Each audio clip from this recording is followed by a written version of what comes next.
नमस्कार, मैं सचिन आप सबका आपके अपने YouTube channel math bye Sachin sir में स्वागत एवं अभिनंदन करता हूँ। कैसे हैं आप सब लोग? एकदम मज़े में? चलिए, अच्छी बात है। तो हम लोग जो है मेंसुरेशन पे काम कर रहे हैं और मेंसुरेशन पे क्या पढ़ रहे हैं हम लोग? मेंसुरेशन पे 2D पढ़ रहे हैं, यानी क्षेत्रफल पे काम कर रहे हैं। अब क्षेत्रफल पे काम कर रहे हैं हम लोग और मेंसुरेशन के अंदर हम लोगों ने क्षेत्रफल पढ़ा और क्षेत्रफल में क्या पढ़ रहे हैं? त्रिभुज हम लोगों ने कंप्लीट कर लिया है। उसके बाद अब हम लोग वृत्त पढ़ रहे हैं, यानी सर्किल पढ़ रहे हैं। इससे पहले वाले लेक्चर में आप लोगों ने सर्किल से रिलेटेड जितने भी पॉइंट थे आपने उनको जाना और समझा कि केंद्र क्या होता है, व्यास क्या होता है, त्रिज्या क्या होती है, परिधि क्या होता है, क्षेत्रफल क्या होता है, चाप क्या होता है, त्रिज्यखंड का क्षेत्रफल क्या होता है। ये सारी चीज़ें आपने पिछले वाले वीडियो में बहुत बखूबी पढ़ा और समझा। मुझे नहीं लगता किसी भी स्टूडेंट को मतलब डाउट होगा और आप सबने जो पिछला वाला वीडियो है आपने उसको बखूबी देखा होगा और चीज़ें जो हैं आपने अपने माइंड में सेट कर ली होंगी। अब हम लोग उसी क्रम में आगे बढ़ेंगे और देखेंगे कि आज हमको क्या पढ़ना है। ठीक है, अब थ्योरेटिकल पोर्शन जितना भी था आपने कंप्लीट कर लिया है।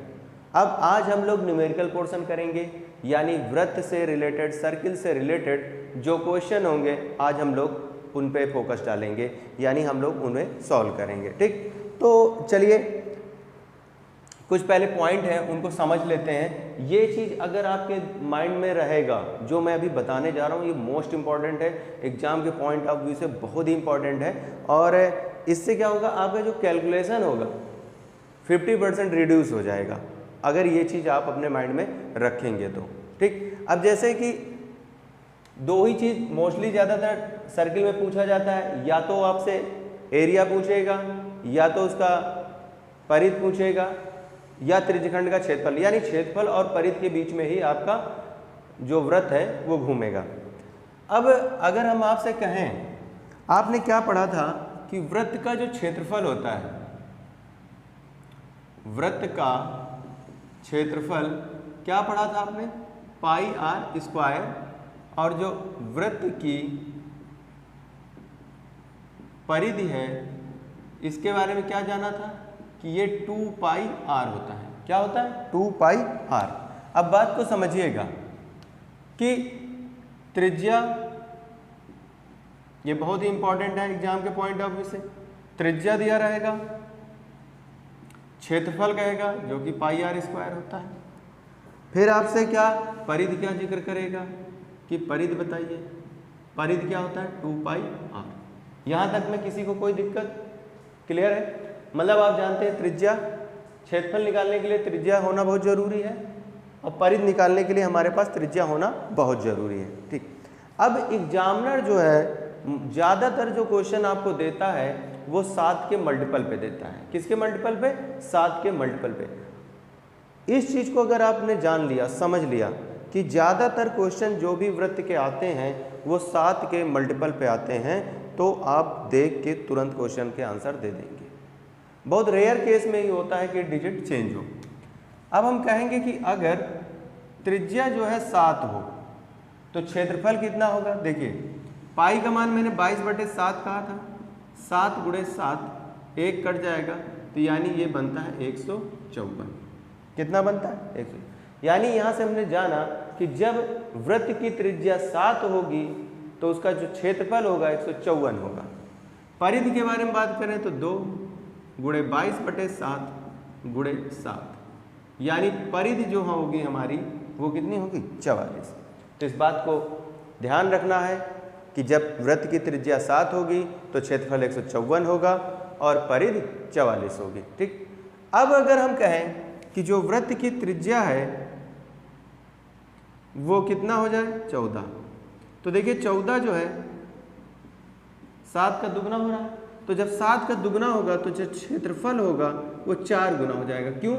r स्क्वायर है तो 2 का स्क्वायर होगा तो 4 गुना हो जाएगा। ठीक, 15 चौको 60, 4 चौक 16 यानी 616। कितना हो जाएगा?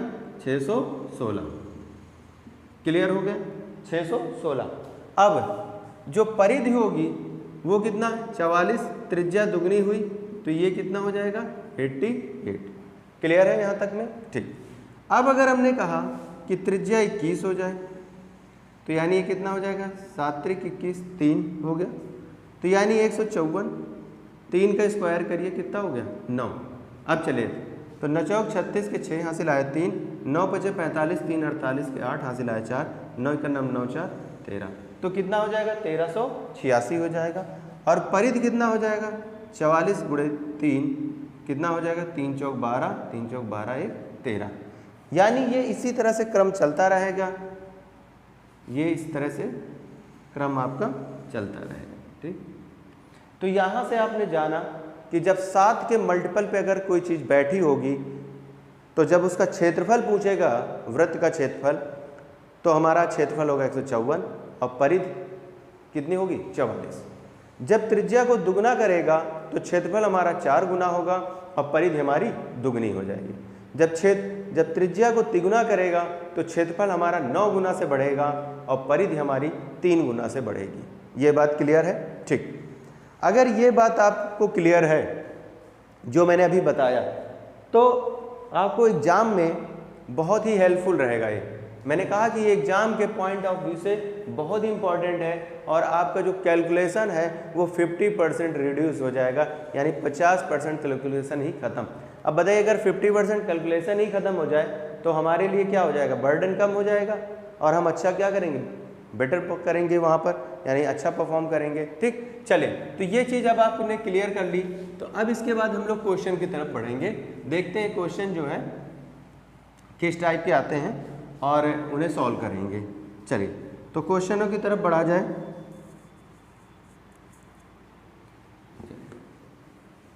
उम्मीद है कि मैंने जितना भी पढ़ाया है आप सबको चीज़ें क्लियर हैं, किसी भी स्टूडेंट को कहीं पर भी कोई दिक्कत नहीं आ रही है। और जिन्हें अगर जो लोग पहली बार पढ़ रहे हैं वो आराम से पढ़ें, वीडियो को दोबारा देखें, मतलब जल्दबाजी ना करें कि कोई भी काम जल्दबाजी में सही नहीं होता, वो बिगड़ जाता है। ठीक, चलिए क्वेश्चन की तरफ बढ़ते हैं। पहला क्वेश्चन जैसे कि हम लोग रीड करते हैं। पहला क्वेश्चन क्या कह रहा है?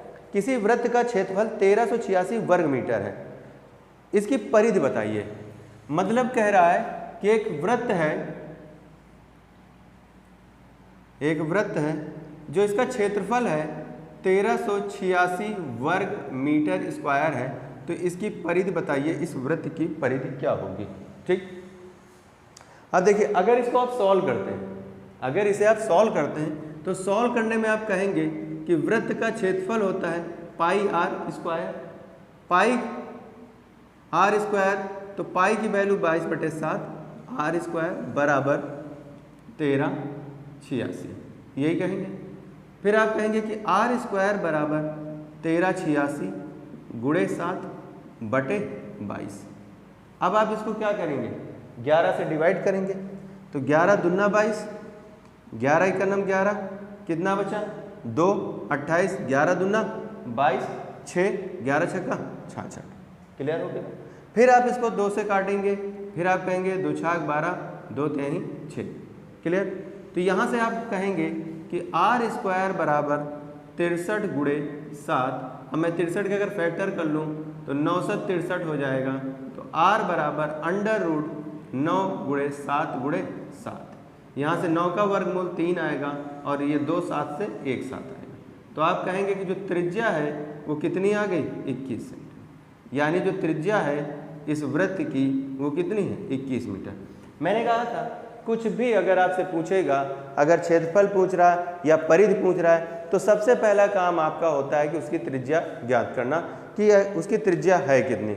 जब वृत्त की त्रिज्या आपको मालूम चल जाएगी तब फिर आप आगे का पढ़ना शुरू कर देंगे या आंसर देना। अब देखिए त्रिज्या कितनी आ गई? 21। अब आप जानते हैं कि वृत्त की जो परिधि होती है, परिधि बराबर कितना होता है 2 पाई r होता है। तो 2 22/7 गुणे 21, 7 त्रिक 21, 22 दूना 44 गुणे 3, 3 चौक 12, 3 चौक 12 1 13 मीटर। यानी जो वृत्त की परिधि है, वृत्त की परिधि कितनी आ गई 132 मीटर। वृत्त की जो परिधि है वो कितनी आ गई 132 मीटर। मैंने आपको ये दिखाने के लिए इसको सॉल्व किया कि अगर आप अभी जो मैंने चार्ट बताया था, मैंने कहा था ना एग्जाम के पॉइंट ऑफ व्यू से बहुत इंपॉर्टेंट है, अगर आपने उसको ध्यान नहीं रखा तो आप मतलब यही करेंगे, इसके अलावा और कुछ नहीं करेंगे। आप इस तरह से सॉल्व करेंगे और अपना आंसर निकालेंगे। लेकिन जिस बच्चे को मेरी बताई हुई चीज़ याद रहेगी तो कहेगा ठीक है सर आपने कहा था कि 1386 यानी 7 के मल्टीपल पे है, यानी जब त्रिज्या 7 होती थी तो एरिया 154 होता था। अब ये कितना है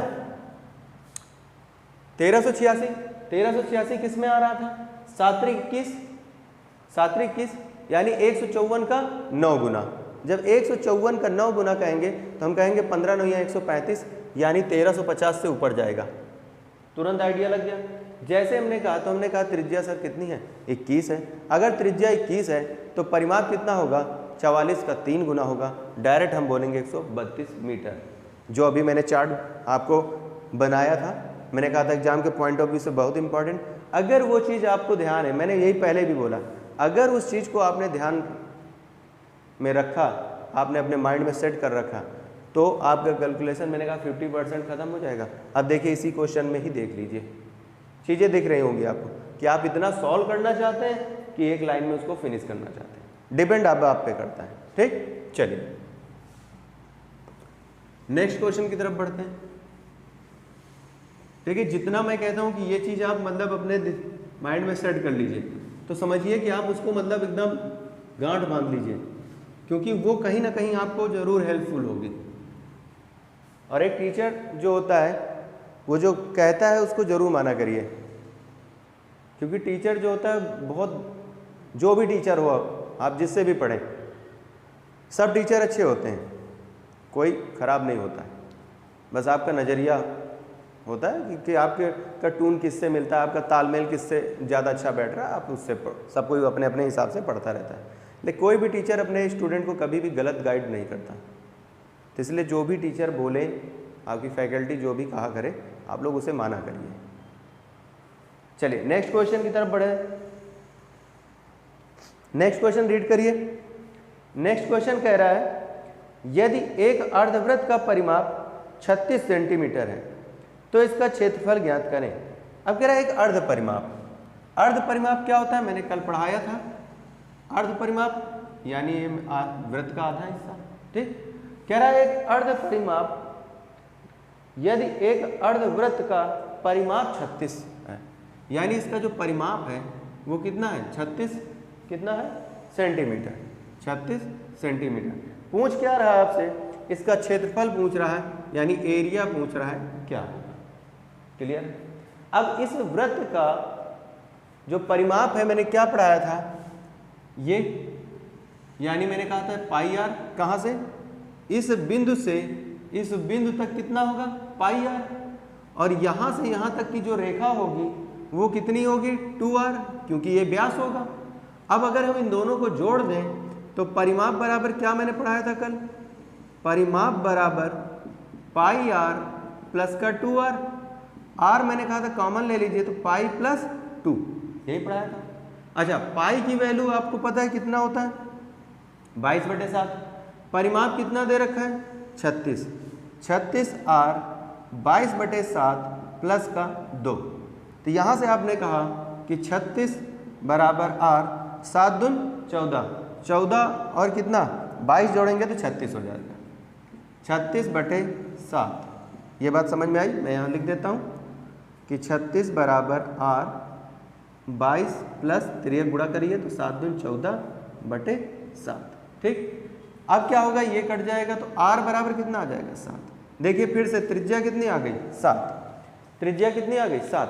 अब जब त्रिज्या 7 आ गई तो ये बताइए वृत्त का क्षेत्रफल कितना होता है 154, जब त्रिज्या 7 होती है तो वृत्त का क्षेत्रफल कितना होता है 154 होता है।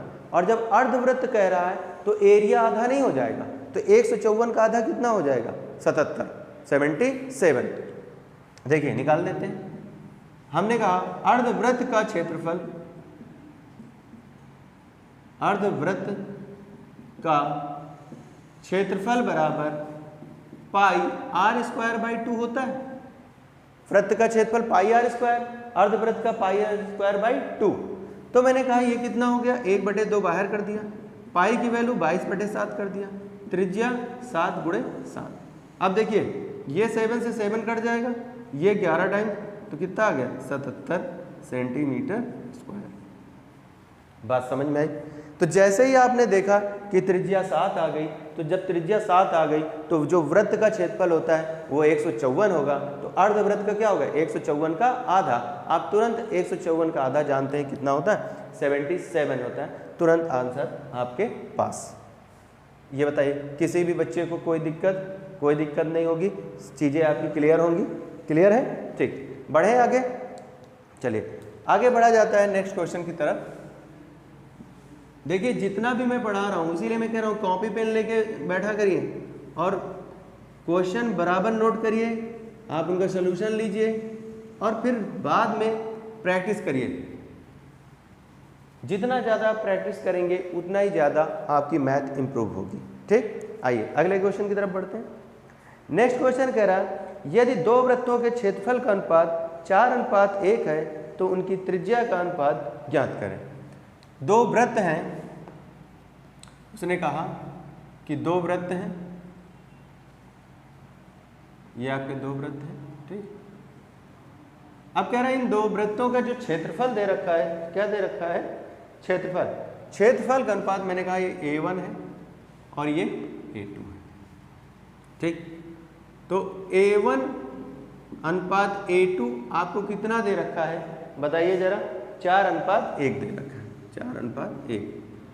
तो इनकी त्रिज्याओं का अनुपात पूछा है R1 और R2, यानी R1 और R2 का अनुपात बताना है।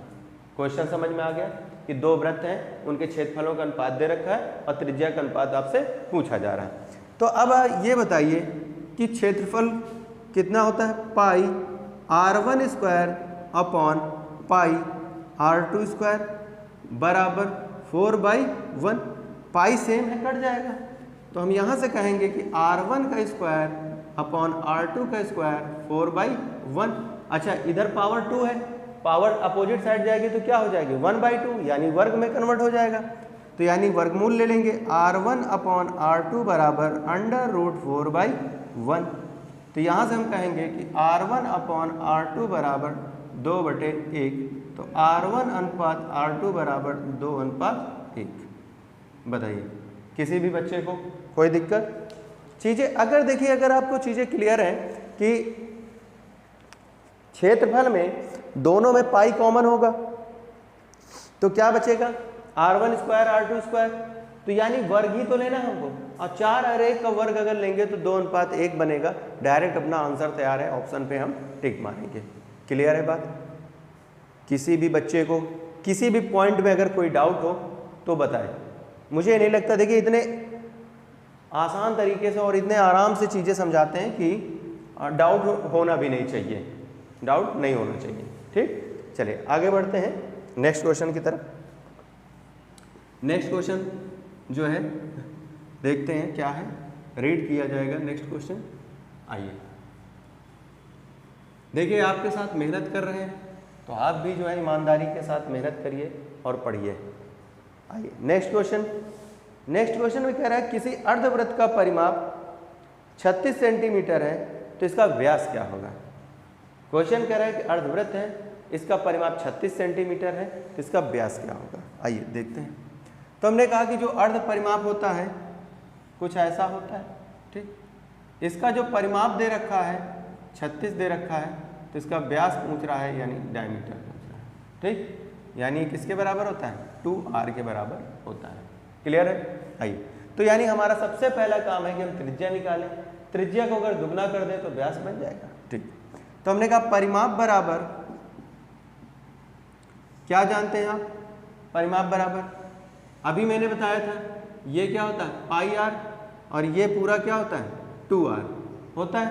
तो मैंने कहा पाई प्लस का 2r, r कॉमन ले लेंगे तो पाई प्लस 2 बनता है ब्रैकेट में, या आप ये भी कह सकते हैं r, पाई का मान 22/7 होता है प्लस का 2, तो r ये कितना होता है 36/7। तो यहाँ से आप याद रख सकते हैं कि जो अर्धवृत्त का परिमाप होता है, अर्धवृत्त का परिमाप होता है वो कितना होता है r 36/7/r। अर्धवृत्त का परिमाप आप ध्यान रख सकते हैं कि 36/7 r होता है।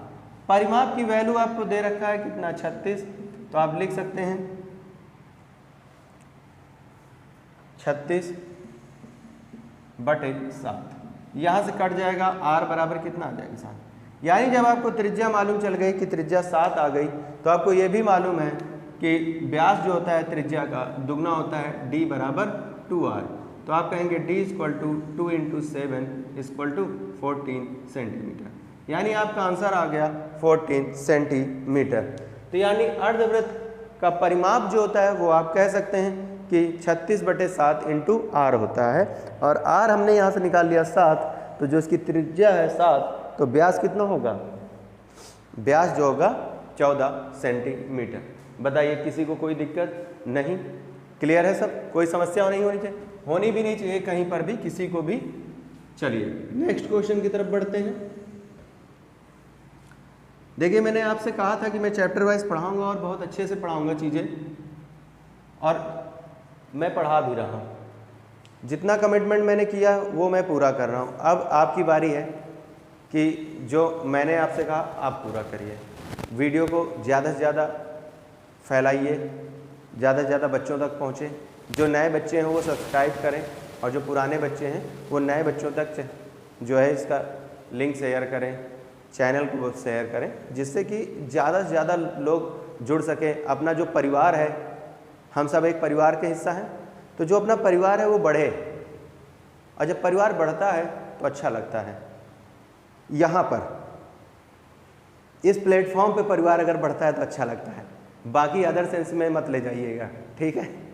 क्योंकि आप लोग दूसरे सेंस में बहुत जल्दी सोचेंगे और जो कहना चाह रहे हैं हम वो नहीं समझेंगे, ठीक है? तो मैं यहाँ इस प्लेटफॉर्म की बात कर रहा हूँ कि इस प्लेटफॉर्म पे जितने ज़्यादा लोग जुड़ेंगे तो अपना परिवार बढ़ेगा, मेंबर जितने ज़्यादा हो जाएंगे तो अच्छा लगेगा।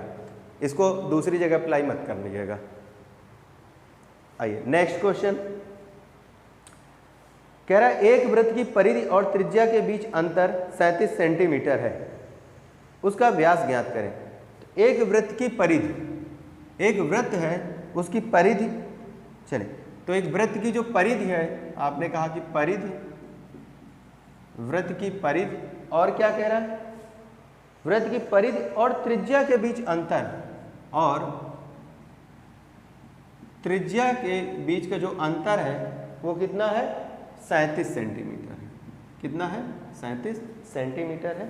और पूछ क्या रहा है आपसे, व्यास पूछ रहा है डी निकालने के लिए, ठीक। अच्छा बताइए वृत्त की परिधि आप क्या जानते हैं, 2πr जानते हैं। तो आपने कहा कि 2πr माइनस r बराबर 37। तो यहाँ से r अगर हम कॉमन ले लें तो हमने कहा 2 इंटू कितना हो जाएगा 22/7 माइनस का 1 इक्वल टू 37। कोई दिक्कत यहाँ तक नहीं। अब हमने कहा r क्रॉस मल्टीप्लाई कर लीजिए, तो 22 दूना 44 माइनस का 7/7 बराबर का 37। तो r इंटू ये कितना हो गया, 14 में 7 जाएगा 7, यानी 37/7 बराबर 37। ये आपका कट जाएगा। त्रिज्या कितनी आ गई आपकी 7। जब त्रिज्या अगर 7 आ गई तो व्यास कितना हो जाएगा, व्यास बराबर 2r, तो व्यास बराबर 2 × 7, यानी व्यास कितना आ जाएगा 14 सेंटीमीटर। यानी आपका आंसर कितना हो गया 14 सेंटीमीटर। यानी जब वृत्त की परिधि और त्रिज्या के बीच में अंतर 37 दिया तो आपने सॉल्व करके निकाला तो त्रिज्या 7 आई, तो व्यास कितना आ जाएगा 14 सेंटीमीटर। क्लियर है, यहाँ तक में किसी को कोई दिक्कत तो नहीं। चलिए ठीक है, फिर रफ किया जाए। चलिए बहुत सही। और सभी बच्चों को आप लोग बता दिया करें कि जो वीडियो है शाम 7 बजे शुरू होता है। शाम 7 बजे सभी लोग जो हैं कॉपी पेन लेके ज़्यादा से ज़्यादा जितने लोग जुड़ जाएं अच्छा है। और ये अब आप पे डिपेंड करता है कि आप सबको बताइए कि शाम 7 बजे मैथ बाय सचिन सर में चैनल पे सबको मैथ पढ़ना है।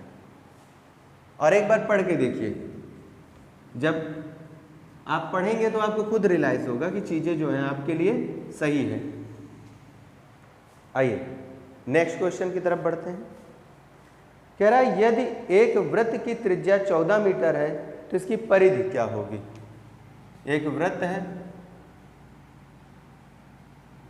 इसकी त्रिज्या कितनी दे रखी है 14 मीटर, तो आपसे इसे परिधि पूछ रहा है।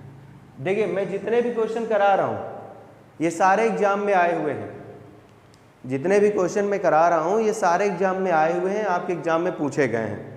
तो कतई भी अपने दिमाग में ये मत लाइएगा कि ऐसे क्वेश्चन शायद नहीं आते हैं, आते हैं आपके एग्जाम में, तभी मैं पढ़ा रहा हूँ। यहाँ पर मैं जो भी पढ़ाऊँगा वो आपके एग्जाम में पूछा गया ही होगा। आइए चलिए, तो अब देखिए त्रिज्या कितनी है 14, तो परिधि बराबर आप क्या जानते हैं P बराबर 2πr, ठीक। और अगर आपको डायरेक्ट याद हो कि जब त्रिज्या 7 होती है तो परिधि 44 होता है, और त्रिज्या का दुगना है 7 दूनी 14, तो परिधि भी दुगनी हो जाएगी। आप डायरेक्ट आंसर दे लेंगे। अभी मैंने टेबल पर बनाया था ना 7 दून वाला, तो वहाँ से अगर देखेंगे तो परिधि कितनी आ जाती है 88। चलिए देख लीजिए, P बराबर 2 गुणे 22/7 गुणे 14, 7 दून 14, 22 दून 44, दून 88। क्लियर हो गई बात। तो इसीलिए मैंने कहा था कि जो टेबल मैंने आपको स्टार्टिंग में बताई है कि त्रिज्या 7 है तो एरिया 154 है, परिमाप 44। त्रिज्या जब 14 होगा तो एरिया 4 गुना बढ़ेगा, परिमाप 2 गुना बढ़ेगा। त्रिज्या जब 21 होगी यानी 3 गुना होगा तो क्षेत्रफल 9 गुना से बढ़ेगा और परिमाप 3 गुना बढ़ेगा। ये चीज़ें आपको ध्यान होनी चाहिए। अगर ये चीज़ें ध्यान है तो ऐसे क्वेश्चनों में आपको पेन नहीं उठाना पड़ेगा, विदाउट पेन मतलब आप क्वेश्चनों को सॉल्व करेंगे। और वैसे भी मैं कोशिश कराता हूँ ऑफलाइन क्लास में जो बच्चे पढ़ते हैं कि उनका कैलकुलेशन फास्ट हो और वो पेन को ना हाथ में, मैं पेन उठाने ही नहीं देता हूँ क्लास में। मैं बोलता हूँ पेन नीचे रखिए और सॉल्व करके अब आंसर बताइए क्या हो, मतलब उनको तैयार किया जाता है। और यहाँ पर भी मैं आपसे कह रहा हूँ कि आप लोग जो है चीज़ों को जैसा कह रहा हूँ वैसा करिए, पेन को हाथ कम लगाइए, ऐसे क्वेश्चनों को डायरेक्ट सॉल्व करना सीखिए। चलिए नेक्स्ट क्वेश्चन की तरफ बढ़ते हैं। नेक्स्ट क्वेश्चन कह रहा है दो वृत्तों के अर्ध व्यास का अनुपात 3:2 है। दो वृत्तों के अर्ध व्यास का अनुपात 3:2 है तो उनके क्षेत्रफलों का अनुपात क्या होगा। ठीक, अब देखिए उसने अर्धवृत्त कहा, क्या कहा, अर्ध व्यास, दो वृत्तों के अर्ध व्यास। तो एक त्रिज्या अब व्यास का आधा जो होता है, व्यास का आधा वो त्रिज्या होती है, तो इसी को हम लोग अर्ध व्यास भी बोल सकते हैं। अर्ध व्यास यानी त्रिज्या को ही हम लोग अर्ध व्यास बोलते हैं। त्रिज्या को ही क्या बोलते हैं, अर्ध व्यास। अब उसने कहा कि R1 और R2 का जो अनुपात है कितना दे रखा है, 3:2। तो आपसे क्या पूछ रहा है, क्षेत्रफल पूछ रहा है कि क्षेत्रफल क्या होगा। तो क्षेत्रफल बराबर आप जानते हैं कि क्या होता है, पाई R1 square pi R2 square, पाई से पाई कट जाएगा तो R1 स्क्वायर कितना हो जाएगा, 9:4। यानी जो उनके क्षेत्रफलों का अनुपात होगा वो 9:4 होगा। क्षेत्रफलों का अनुपात कितना होगा, 9:4। यानी त्रिज्या का अनुपात 3:2 दे रखा है तो क्षेत्रफलों का अनुपात कितना हो जाएगा, जस्ट स्क्वायर करिए तुरंत आप उसका, तो 9:4 हो जाएगा। ये बात समझ में आ रही, क्लियर है। ठीक, चलिए नेक्स्ट क्वेश्चन।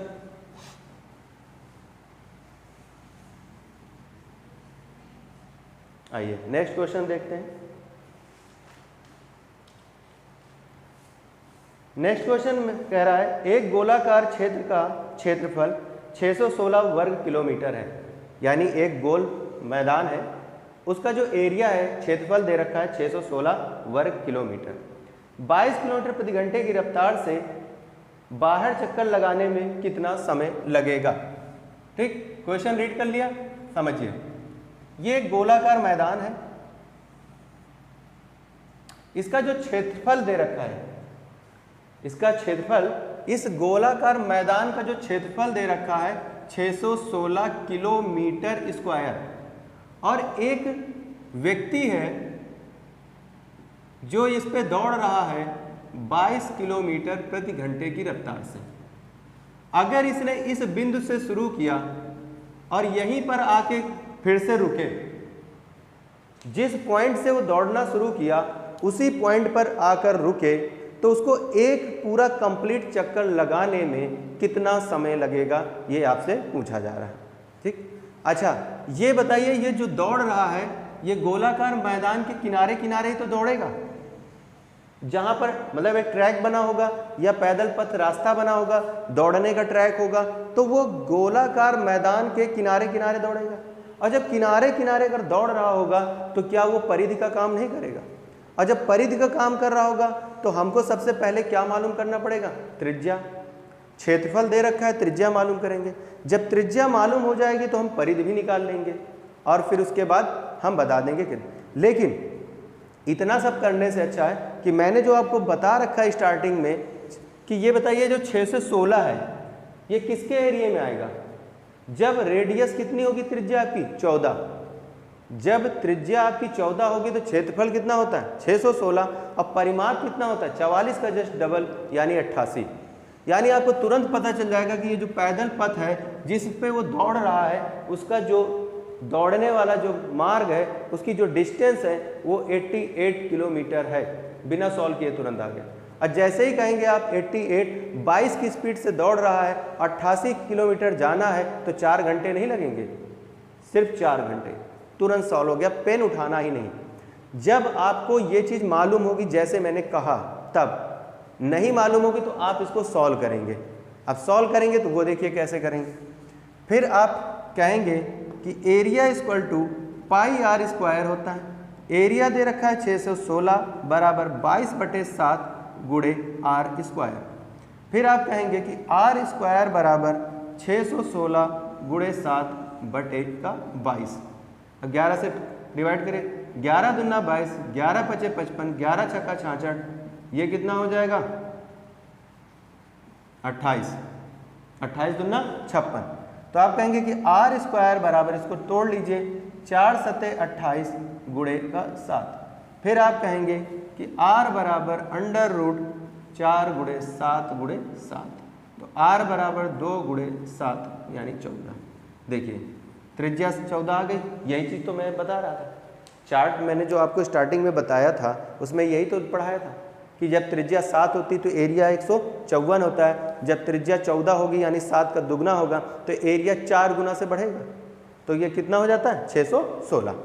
अब त्रिज्या अगर 14 आ गई तो आप कहेंगे परिमाप बराबर 2 पाई r होता है, क्योंकि ये आपके क्या, ये आपके परिमाप पे ही तो चल रहा है, यानी परिधि पे।